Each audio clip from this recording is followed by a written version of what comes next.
masih diberi kelonggaran, kesempatan, dan juga kekuatan.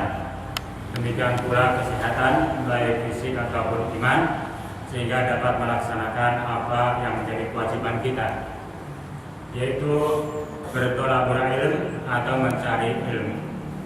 Untuk memberikan tasjih atau semangat bahwa mencari ilmu ini merupakan satu amal ibadah. Sebagaimana Mu'adz bin Jabal radhiyallahu taala anhu, beliau menyatakan ta'allamul ilm, belajarlah ilmu, tuntutlah ilmu lillahi khasyi'atan, yaitu karena Allah Subhanahu wa taala, dalam rangka takut kepada Allah Subhanahu wa taala.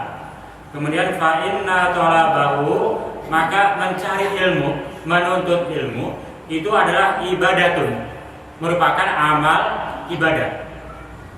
Bahkan hadis yang telah kita sampaikan dalam kitab Usfuriyah dikatakan bahwa Rasulullah SAW menyatakan, man ta'allama baban minal ilm, barang siapa yang dia mempelajari satu bab dari sebuah ilmu, yang tafa'u bihi fi akhiratihi wa dunyahu, yang mana satu bab itu bisa bermanfaat bagi dirinya untuk akhirat dan dunianya, maka a'tahullahu, Allah akan memberikan lahu kepadanya khairan, sesuatu yang lebih baik dibandingkan apa?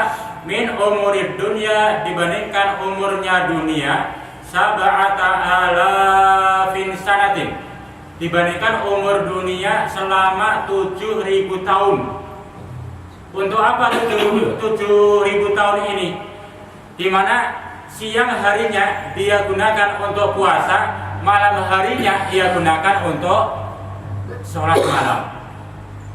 7.000 tahun.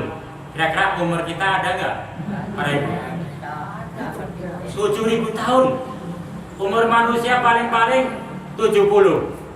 Itu pun untuk datang ke masjid kayaknya berat.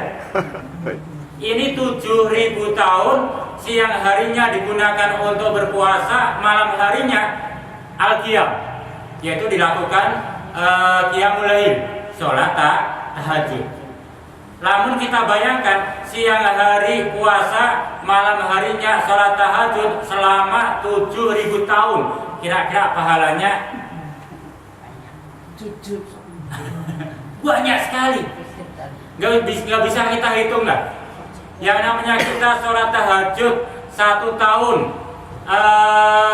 bisa kita laksanakan 1 bulan, selama 1 tahun 1 bulan, di bulan Ramadan saja lah. Tarawih adalah istilah sholat tahajud atau qiyamul lail, hanya di bulan Ramadan. Selama 1 tahun tahajud hanya di bulan Ramadan. Selebihnya lupa. Sholat sunnah, nggak tahu. Misalkan kita bisa melaksanakan sholat puasa sunnah Senin, Kamis, atau hanya Senin saja, umpama 1 bulan sekali, itu kayak pahala kita tuh sudah numpuk tinggi sekali kayaknya. Betul Bu ya? Walaupun hanya 1 tahun sekali, hari Senin puasa sunnah, hari kelahiran umpama, kayaknya pahalanya sudah wes ahli surga yang paling tinggi kita. Itu baru sekali puasa setahun, puasa sunnah. Ini 7.000 tahun ia berpuasa sunnah, di siang hari, malam harinya sholat qiyamul lail, pahalanya nggak terhitung. Tapi ada yang lebih baik pahalanya dibandingkan itu, yaitu sejenak duduk di majelis taklim, yaitu di halaqah ilm, yaitu pengajian, walaupun hanya sejenak, membahas 1 bab saja. 1 bab ini ia perhatikan, ia pahami, dan ia amalkan. Ini pahalanya lebih baik dibandingkan tadi 7.000 tahun ia gunakan untuk puasa sunnah, siang hari, malam hari qiyamul lail. Maka mangga Bu, kira-kira pengen yang mana? Pengen yang 7.000 tahun puasa terus? Kayaknya nggak mungkin Bu ya. Umurnya sih langka. Dan maka ada yang mudah. Islam itu mudah. Inna hadzal din yusrun. agama ini mudah. Ada perintah-perintah yang terkadang berat sekali, tapi ada satu amalan yang Rasulullah SAW ini amat sangat mempermudah. Amal yang sepele, yang ringan, yang mudah, yang beli ribet, tidak berat, tapi pahalanya itu besar. Nah, ini termasuk berhalaqah taklim atau bertafaqahu fiddin atau bermajelis taklim. Maka mangga kita berusaha sekuat tenaga kita untuk senantiasa menghadiri majelis taklim, walaupun hanya satu bab. Yang dikatakan satu bab dalam hal ilmu fikih ini bukan berarti membahas sholat secara keseluruhan, bukan. Kalau membahas tentang sholat, nanti dalam ilmu fikih atau kitab-kitab fikih itu namanya fasal. Ada pasal sholat. Yang namanya bab, misalkan kemarin kita bahas bab tentang berdiri ketika sholat, bab ketika takbiratul ihram sembari mengangkat tangan, itu satu bab. Satu demi satu, bab demi bab telah kita sampaikan. Ini kalau kita hitung matematik, pahala kita subhanallah.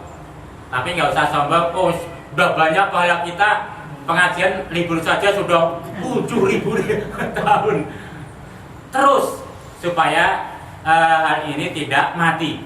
Kalau diibaratkan pahala, walaupun gambarannya besar, itu ibarat makhluk hidup.